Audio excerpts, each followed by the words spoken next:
জাহান্নাম বছরে 2টা নিঃশ্বাস ছাড়ে। কয়টা নিঃশ্বাস?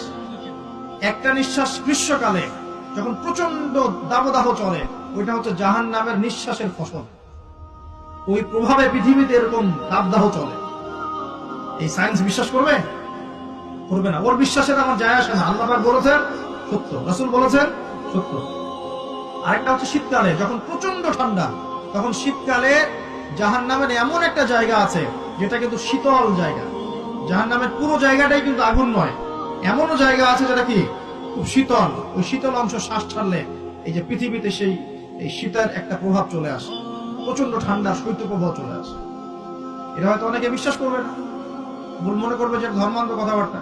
হাদিসে আছে নবী সাল্লাল্লাহু আলাইহি ওয়াসাল্লাম বলেছেন, কে সত্যবাদী? এই পুরো সভ্যতা না রাসূল সাল্লাল্লাহু আলাইহি ওয়াসাল্লাম? এই বিশ্বের সমস্ত মানুষ সত্যবাদী বেশি না আল্লাহ রাসূল বেশি সত্যবাদী? বাস, আর কোনো দরকার আছে কথা?